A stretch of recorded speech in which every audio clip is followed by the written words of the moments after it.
హల్లెలూయా. మన ప్రభు అయిన యేసుక్రీస్తు నామములో మీకు శుభములు. Good morning.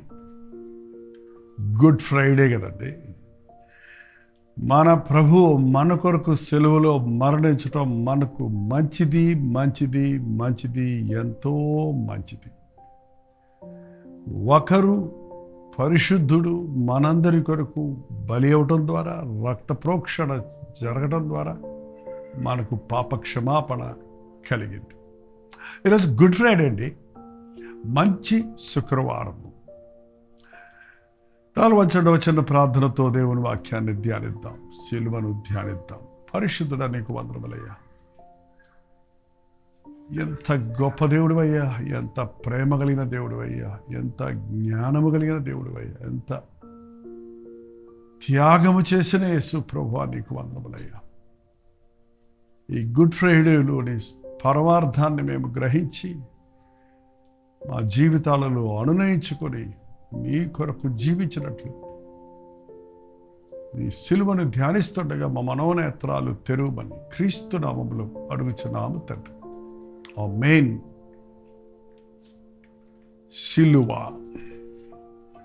సిలువ క్రైస్తవ్యానికి ఒక చిహ్నంగా ఉంది, కానీ మనం పూజించేటువంటి విగ్రహం కాదంటది. సిలువను ఆది సంఘములో అయితే చాప గుర్తు పెట్టుకునేవారు. ఆ తరువాత ఆ సిలువను ఒక సింబల్గా, గుర్తుగా వాడుతున్నారు. కాబట్టి చర్చెస్ మీద మరి ఈరోజు చాలామంది మెడల్లో గోడలకి తగిలిస్తూ ఉన్నాం. అయితే ఇక్కడ సిలువ ముఖ్యం కాదు, సిలువ పైన ఉన్న క్రీస్తు ముఖ్యం. ఈరోజు సిలువ లేని క్రైస్తవ్యం ఎంతో వెళ్తుందండి.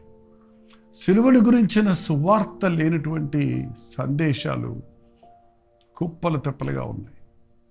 స్వస్థతలు కలిగిన, రక్షణ కలిగిన, ఒక పాపి పరిశుద్ధుడిగా మారిన, అద్భుత ఆశ్చర్యకార్యాలు జరిగిన, వీటికి మూలం మన ప్రభువు అయిన యేసుక్రీస్తు చేసిన సిలువ యాగం. సిలువను ధ్యానించడం అంటే ఒక వెండి బంగారపు చెక్క సిలువను, రాతి సిలువను కాదు, కానీ సిలువ వేయబడినటువంటి క్రీస్తును మనం గుర్తిస్తే, ఆ ప్రేమను మనం గ్రహిస్తే మన జీవితాల్లో ఒక అద్భుతమైన విడుదల దొరుకుతుందండి. ఈరోజు గుడ్ ఫ్రైడే అని చెప్పబడుతుంది. మరి ఇది పస్కా రోజున ఎలాగూ పశువును బలిచ్చారో అలాగూ గుర్తుగా పాత నిబంధనలు పాప క్షమాపణ కొరకు బలులు ఉన్నాయి, కానీ అవి టెంపరరీ. అయితే యుక్త కాలంలో ప్రభు మన కొరకు మరణించాడు, మన కొరకు బలైపోయాడు. ఆయన ఒకేసారి ఆయన మనందరి కొరకు తన రక్తాన్ని చిందించి వర్తమాన భూత భవిష్యత్ కాలంలో ఉన్న ప్రతి ఒక్కరికి పాపక్షమాపణను సిద్ధపరిచారు. ఒక వాక్యాన్ని చదువుతున్నాను, వినండి. రోమీయులకు రాసిన పత్రిక 5వ అధ్యాయం 6వ వచనంలో, ఏలయనగా మనం ఇంకనూ బలహీనులమై ఉండగా క్రీస్తు యుక్త కాలమున భక్తిహీనుల కొరకు చనిపోయాను. నీతిమంతుని కొరకు సైతం ఒకడు చనిపోవుట అరుదు, మంచివాని కొరకు ఎవడైనా ఒకవేళ చనిపోవ తెగింపవచ్చును. అయితే దేవుడు మన ఎడల తన ప్రేమను వెల్లడిపరుచుతున్నాడు. ఎట్లనగా మనం ఇంకనూ పాపులమై ఉండగానే క్రీస్తు మన కొరకు చనిపోయాను. క్రీస్తు మన కొరకు చనిపోయాను. క్రీస్తు నా కొరకు చనిపోయాను. విశ్వసించండి, అంగీకరించండి. మనం ఇంకా మన పాపములో ఉండగానే మన కొరకు ఆయన మరణించాడు. కాబట్టి ఆయన రక్తం వలన ఇప్పుడు నీతిమంతులుగా తీర్చబడి మరింత నిశ్చయముగా ఆయన ద్వారా ఉగ్రత నుండి రక్షించబడతాం. హల్లెలూయా. ఆయన రక్తము ద్వారా నీతిమంతులుగా తీర్చబడుతున్నాం, మరింత నిశ్చయముగా ఉగ్రత నుండి తీర్పు దినములో జరిగే మహా భయంకరమైన దేవుని ఉగ్రత నుండి, నిత్య నరకం నుండి, పాపము వలన వచ్చిన శిక్ష అయిన మరణము, రెండవ మరణము నుండి మనం తప్పించబోతున్నాం. యేసు ప్రభు సిలువను గురించి మీరు ఈ సీజన్ అంతా వింటూనే ఉన్నారు కాబట్టి నేను ఎక్కువగా వివరించలేదనుకుంటున్నాను. మన ప్రభు ఈ లోకంలో 33.5 సంవత్సరాలు జీవించాడన్నది, ఆయన 3.5 సంవత్సరాలు మాత్రమే బహిరంగంగా పరిచర్య చేశారన్నది మనం ఎరుగుదుము. అవన్నీ కూడా మత్తయి, మార్కు, లూకా, యోహాను సువార్తల్లో వ్రాయబడి ఉన్నాయి.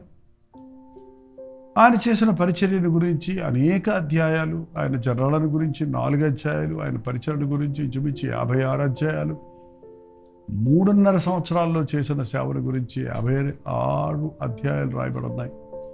కానీ ఆయన జీవితంలోని చివరి వారం, మొదలాదివారం, పోయిన ఆదివారం నుండి ఈ ఆదివారం, ఈస్టర్ ఆదివారం వరకు జరిగిన సంభవాలు 27 అధ్యాయాల్లో వ్రాయబడి ఉన్నాయి.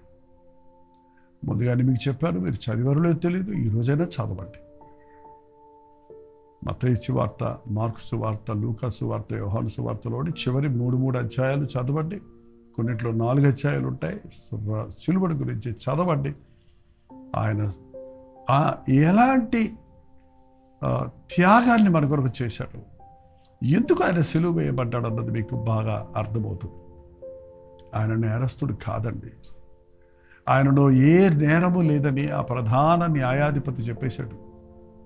మరి ఎందుకు ఆయనకి రోమనుల యొక్క శిక్ష, అలాగే యూదుల యొక్క శిక్ష, రోమన్ క్యాపిటల్ పనిష్మెంట్ కొరడా శిక్ష, యూదుల భయంకరమైనటువంటి తీర్పు, సిలువ వేయబడటం, మరి ఈ 2 శిక్షలు వీటితో పాటు ఎక్స్ట్రాగా ఆయన్ని ఎగతాళి చేయటం, అపహాసం చేయటం, ఉమ్మి వేయటం, గుద్దులు గుద్దటం, ఆయన చెంప మీద కొట్టడం, ఆయనను భయంకరంగా హింసించినటువంటి హింసలు చూసినట్లయితే ఒక తప్పు చేసిన వ్యక్తికి దండన కావాలి కదా. తప్పులు చేసిన మనందరి దండన ఆయన మీద వేయబడింది. నమ్మండి, నీవు చేసిన ప్రతి పాపం కొరకు ఆయన పరిహారాన్ని చెల్లించాడు. కాబట్టి ఇవాళ ఆయన నామములో నీకు క్షమాపణ ఉంది. ఈ చివరి రోజుల్లో, చివరి 7 గంటలు మనం చూసినట్లయితే ఆయన్ని అన్యాయపు తీర్పు తీర్చి యెరూషలేము బయటికి తెచ్చి అక్కడ గొల్గోతో అనే స్థలంలో, దాన్నే గ్రీకులో కల్వరి అంటారు, హీబ్రూలో గుల్గోతో అంటారు, తెలుగులో కపాలము అనే పిలువబడే కొండ దగ్గరకు తెచ్చి ఊరు వెలుపల ఆయనకి ఇరువైపులా 20 నేరస్తుల్ని సిలువ వేస్తూ, మధ్యలో బరబ్బా కొరకు భయంకరమైన బందిపోటు దొంగ, అసలే ఆ దేశంలో, ఆ ప్రాంతంలో పేరు మోసిన నేరస్తుడైన అతనికి రావలసిన శిక్షకు బదులు ఆ స్థానంలో ఏ నేరము లేని, ఏ పాపం ఎరుగని నిర్దోష నిష్కలంగుడైన క్రీస్తు మన కొరకు కళంకము లేని గొర్రె పిల్లను ఎలాగూ బలిచ్చి పాత నిబంధనలో పాప క్షమాపణను పొందారో, అలాగే పాపము లేని ప్రభువు పాపులమైన మన కొరకు పాప పరిహారార్థ బలిగా తన ప్రాణాన్ని సిలువలో అర్పించాడు. ఆ సిలువలో నుండి ఆయన ఉదయం 9 గంటల నుంచి సాయంత్రం 6 గంటల వరకు 2 మేకుల మీద ఆయన శరీరం వేలాడుతూ ఉన్నప్పుడు ఎంత ఘోరాతి ఘోరమైన శ్రమను, వేదనను ఆయన అనుభవించారో అన్నది మనం ఊహించే మన గుండెలు కృతజ్ఞతతో నిండుతాయి. ఎంత ప్రేమ యేసయ్య, ఎంత జాలి యేసయ్య, నన్ను విడిపించుట కొరకు నీవు ఎంత గొప్ప త్యాగం చేశావు అన్నది మన మనోనేత్రాలు తెరవబడినప్పుడు గుర్తించి ఆయన ఎదుట సాగిలపడతాం. ఆయన్ని అప్పటికే కొరడా శిక్ష విధించి 1 తక్కువ 40 దెబ్బలు కొట్టారు. ఆయన ముఖం మీద ఉమ్మి వేశారు. ఆయన నెత్తి మీద గుడ్డేసి నిన్ను గుద్దింది ఎవరో చెప్పమన్నారు. ఆయన్ని చేతులతో కొట్టారు. ఆయన్ని బహిరంగంగా నిలబెట్టి అవమానించారు. అపహసించారు. ఆ అనేక గంటల శ్రమల తర్వాత ఆయన సిలువలో వేలాడుతూ ఆ సిలువ మీద నుండి పలికిన ఉదయం 9 నుండి సాయంత్రం మధ్యాహ్నం 3 గంటల వరకు 3 గంటల సమయంలో చివరి మాట సమాప్తమైనదని చెప్పి ఆయన ప్రాణాన్ని అప్పగించాడు. ఆ 7 మాటల గురించి మీరు ఇప్పటి వరకు చర్చలో ధ్యానించి ఉంటారని నమ్ముతున్నాను. లేదంటే మళ్ళీ మీరు ఆ 7 మాటలను ధ్యానించండి. తండ్రి, వీరేమి చేయుచున్నారో వీరెరుగరు గనుక వీరిని క్షమించుము అన్నది మొదటి మాట. నేడు నీవు నాతో కూడా పరదేశంలో ఉందువు అన్నది రెండవ మాట. ఇదిగో నీ తల్లి, ఇదిగో నీ కుమారుడు అన్నది మూడవ మాట. నా దేవా, నా దేవా, నన్నేల చేయి విడిచితివి అన్నది 4వ మాట.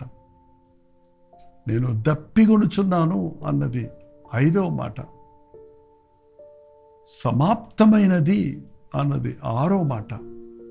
తండ్రి, నీ చేతికి నా ఆత్మను అప్పగించుచున్నాను అని బిగరగా కేక వేసి ప్రాణము విడిచను అన్నది చివరి మాటగా ఉంది. ఆ చివరి సందేశములో ఉన్నటువంటి క్షమాపణ, ప్రేమ, పరలోక రాజ్యానికి చేర్చగలిగిన అధికారం, ఆయన దేవునితో సహవాసము కలిగి, తండ్రితో సహవాసము కలిగి ఉన్న ఆ గొప్ప అనుభవాన్ని నీ కొరకు నా కొరకు మనందరి పాపం ఆయన మీదకి వచ్చినప్పుడు తండ్రి దేవుడు దేవుని చేతిని విడిచిపెట్టేశాడు. పాపము సహించలేని దేవుడు ప్రభువును, పాప భారమును మోస్తున్న ప్రభువును విడిచినప్పుడు ఒంటరిగా నీ కోసం నా కోసం ప్రభు ఆ పాప వేదన భరించి తన ప్రాణాన్ని అర్పించి శిలువ త్యాగాన్ని చేశాడు. ఈ ఉదయకాల సమయంలో నీవు విశ్వసిస్తున్నావా? యేసుక్రీస్తు నీ కొరకే సెలవులో ప్రాణం ఇచ్చాడని, నీ పాపముల కొరకు పరిహారం చేయుట కొరకే ఆయన శిక్షను భరించి నిన్ను మన్నించి నీకు పాపక్షమాపణ కలుగజేసి ఉన్నాడని ఈరోజు నమ్మండి. మోకరించి యెషయా 53వ అధ్యాయం చదవమని చెప్తూనే ఉన్నాను. మళ్ళీ ఒకసారి చదవండి. మన అతిక్రమ క్రియలను బట్టి ఆయన గాయపరచబడిన, మన దోషముల నిమిత్తమై నలుగుగొట్టబడిన, మన అపరాధ పరిహారార్థమైన శిక్ష ఆయన మీద మోపబడదు. నిశ్చయముగా ఆయన మన వ్యసనములను భరించి ఉన్నాడు, మన యొక్క శ్రమను భరించున్నాడు, మన శిక్షను భరించున్నాడు. ఎంత గొప్ప ప్రభువు! ఇలాంటి దేవుడు మరి ఎవరైనా ఎక్కడైనా ఉన్నారండి? 3 గంటల సమయంలో ఈ గుడ్ ఫ్రైడే రోజు ఆయన కేక వేసి ప్రాణం విడిచినప్పుడు ఏం జరిగిందో తెలుసా? భూకంపం కలిగింది, రాళ్ళు అదిరాయి, దేవాలయపు తెర, అతి పరిశుద్ధ స్థలమునకు మధ్యలో ఉన్న ఆ తెర పైనుండి కిందకు 2గా చిరిగిపోయినవి. అంతకుముందు ప్రధాన యాజకుడు సంవత్సరానికి ఒక్కసారి తప్ప ఎవరు ఆయన కృపాసనం దగ్గరికి వెళ్ళలేనటువంటి పరిస్థితులు ఉన్నప్పుడు యేసుక్రీస్తు మన కొరకు బలి అవటం ద్వారా, మన పాపానికి ప్రాయశ్చిత్తం చేయటం ద్వారా ఇవాళ ఎవరైనా సరే ధైర్యముగా ఆయన కృపాసనం దగ్గరికి వెళ్ళొచ్చు. దేవునికి నీ నరులకును మధ్యవర్తి ఒక్కడే ఆయన క్రీస్తు యేసు అను నరుడు. మన పాపములను పరిహరించుట కొరకు ప్రాణమిచ్చిన ప్రభు మరణాన్ని జయించి, పాపాన్ని జయించి, సాతాన్ని జయించి, పాతాళాన్ని జయించి మృత్యుంజయుడై లేచి ఉన్నాడు అన్నది కూడా గుర్తిస్తే ఈరోజు ధైర్యముగా ఆయన కృపాసనం దగ్గరికి వెళ్ళొచ్చు. మునుపు దూరస్థులమైన మనల్ని ఆయన శిలువ యాగము ద్వారా సమీపస్తులుగా చేసి ఉన్నాడు. దేవునికి మనకు ఉన్న దూరాన్ని ఆయన శిలువ ద్వారా దగ్గర చేసి, శిలువ ద్వారా శిలువ యందు నీవు దేవుడిని చేరున్నట్లు, నీవు పరలోక రాజ్య వారసుడు ఉన్నట్లు, నీ పాప విముక్తి పొందినట్లు, పరిశుద్ధుడివై ఆయన నామాన్ని మహింపరచున్నట్లుగా శిలువ యాగము చేసిన రోజుది. యేసు ప్రభువు చనిపోతే గుడ్డేంటంటారా? మనల్ని బతికించుట కొరకు ఆయన చనిపోవటం మంచిది. మనం చనిపోతే తిరిగి మళ్ళీ బ్రతకలేము. కానీ ఆయన నా ప్రాణం పెట్టుటకు నాకు అధికారం ఉన్నది, అది తీసుకోవడానికి నాకు అధికారం ఉందన్నాడు కనుక ఆయన మన కొరకు మన పక్షంలో ప్రాణం ఇచ్చాడు. మరణం యొక్క బలగల వారిని అనగా అపవాదిని మరణం ద్వారా జయించి మృత్యుంజయుడై లేచి ఉన్నాడు అన్నది మనం గుర్తిస్తే ఆయన ఎదుట సాగిలపడి ఆరాధిస్తాం. ఈ గుడ్ ఫ్రైడే మీ మందిరాలకు వెళ్ళండి, దేవుని సన్నిధిలో గడపండి, మీ హృదయాలను దేవుని సన్నిధిలో కుమ్మరించండి. మన పాపములను మనం ఒప్పుకొనిన ఎడల ఆయన నమ్మదగిన వాడు నీతిమంతుడు కనుక మన సకల దుర్నీతులని మనల్ని ఆయన పవిత్రంగా చేస్తాడు. యేసు నీ రాజ్యంలో నన్ను జ్ఞాపకం చేసుకున్నామని ఆ నేరస్తుడు అడిగినప్పుడు అతన్ని క్షమించడమే కాదు, నేడు నీవు నాతో కూడా పరదేశంలో ఉందుమని ప్రభు అభయమిచ్చినట్లుగా ఈరోజు ప్రభా నన్ను క్షమించు, నన్ను జ్ఞాపకం చేసుకో, నా పాప మూట నుంచి విడిపించు, నా పాప భారం నుంచి విడిపించమని మనం ప్రార్థన చేస్తే లోక పాపమును మోసుకొని పోవు దేవుని గొర్రె పిల్లగా వచ్చిన ప్రభు మనందరి పాపమును ఏ రోజు కలువరి వరకు మోసుకొని పోయి యాగమై ఉన్నాడు కనుక మనం విశ్వసిస్తే పాప క్షమాపణ పొందుకుంటాం, పరిశుద్ధులుగా ఆయన సాక్షులుగా జీవించగలుగుతాం. ప్రార్థన. పరిశుద్ధుడ ప్రేమగల తండ్రి, ఏదో గుడ్ ఫ్రైడే అని ఒక పండగలాగా మేము సెలబ్రేట్ చేసుకోవటం కాక పశ్చాత్తాపంతో నీ ఎదుట సాగిలపడి నీ గొప్ప ప్రేమను, నీ గొప్ప శక్తిని, నీ గొప్ప త్యాగమును మేము గుర్తించిన ఆయన దేవునికి దూరస్థులమైన నేరస్తులమైన పాపముల ఊబిలో కూరుకుపోతున్న మమ్మల్ని పరిహారం చేసి మమ్మల్ని దేవునికి సన్నిహితులుగా చేయుటకు, పరిశుద్ధులుగా చేయుటకు నీ రక్తములో కడగబడి నీతిమంతులుగా తీర్చబడి పరిశుద్ధపరచబడి ప్రభు బిడ్డలుగా బ్రతకాలని మా కొరకు నీవు చేసిన ఈ సిలువ యాగము కొరకు మొదలులయ్యా. నశించిపోతున్న వారికి వెరితనము కానీ రక్షించబోతున్న మాకు సిలువను గురించిన సువార్త శక్తి అన్నది మేము గుర్తించి నీ పరిశుద్ధాత్మ శక్తిని పొందుకున్నట్టు మా ఒక్కొక్కరికి సహాయం చేయమని క్రీస్తు నామములో అడుగుచున్నాను తండ్రి. ఆమేన్. తండ్రి అయిన దేవుని యొక్క ప్రేమయు, కుమారుడైన క్రీస్తు యొక్క కృపయు, ఆదరణకర్త అయిన పరిశుద్ధాత్మ యొక్క సహవాసం కూడి వచ్చిన మనందరికీ ఇప్పుడు నువ్వు సదాకాలము తోడైండును గాక. ఆమేన్. దేవుని స్తోత్రం. గుడ్ ఫ్రైడే సందర్భంగా దేవుని సందులో మన హృదయాలు మరోసారి కుమ్మరించుకుందాం. ఆయన సిలువని జ్ఞాపకం చేసుకుందాం, ధ్యానిద్దాం, మరింతగా ఆయన ప్రేమను జుర్రుకొని ఆయన్ని హత్తుకుందాం. మీకోసం ప్రార్థన చేయాలని ఆశిస్తే 954041 నెంబర్కి, మీరు ఇతర దేశాల్లో ఉంటే 9100100888 నెంబర్కి ఒక టెక్స్ట్ లేక వాయిస్ మెసేజ్ ద్వారా వాట్సాప్ పెట్టండి. మీ పక్షంలో మేము విజ్ఞాపన చేయడానికి సిద్ధంగా ఉన్నాం. మీరు కూడా ప్రార్థించండి. ప్రభు చిత్తమైతే మధ్యాహ్నం 3 గంటలకు హెచ్చరిక, అలాగే రాత్రి 9 గంటలకు కలువరి ప్రతిధ్వని యథావిధిగా మీరు కొనసాగుతుంది. అంతేకాకుండా ఇవాళ గుడ్ ఫ్రైడే సందర్భంగా ఒకే ఆరాధనగా చెన్నైలో ఐశ్వర్య మహల్లో గుడ్ ఫ్రైడే ఆరాధన జరుగుతుంది. చెన్నై పరిసర ప్రాంతాల్లో ఉన్న వారికి ఆహ్వానం. 10 గంటల నుంచి సాయంత్రం 4 గంటల వరకు జరిగే ఈ ఆరాధనలో మీరు కూడా పాల్గొని దైవాశీస్సులు పొందండి. కనీసం ఒక పార్ట్ మీకు లైవ్ ఇవ్వడానికి ప్రయత్నిస్తాం. వీలును బట్టి మీరు లైవ్ కూడా వీక్షించి దీవించవలండి. అంతవరకు దేవుని మహాకృప మీకు తోడైనను గాక.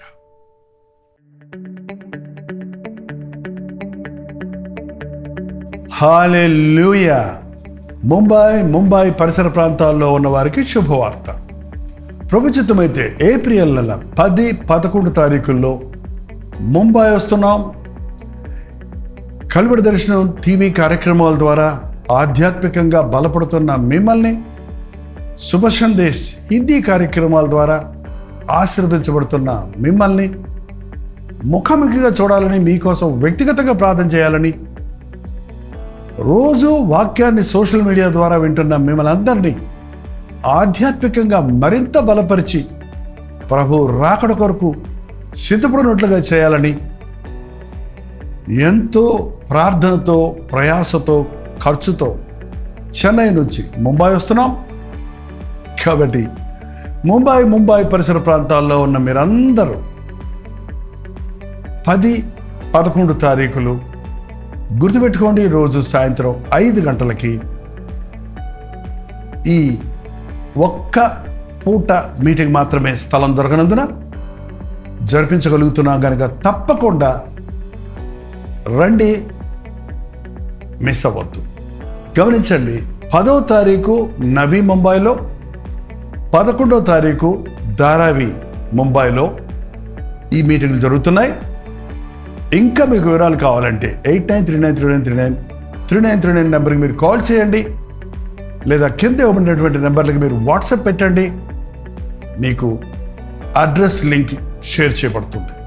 చిరునామా గమనించండి. ఏప్రిల్ 10వ తారీఖు అగ్రికోలి సంస్కృతి భవన్, పామ్ బీచ్, నెరూర్, నవీ ముంబై. అలాగే 11వ తారీఖు సాయంత్రం 5 గంటలకి మార్నింగ్ స్టార్ స్కూల్ హాల్, సియోన్, ధారావి, ముంబై. ఈ 2 వ్యత్యాసమైన స్థలాల్లో జరుగుతున్నాయి. చిరునామాలు గమనించండి. వివరాల కొరకు మాతో సంప్రదించండి. తప్పకొస్తారు కదా.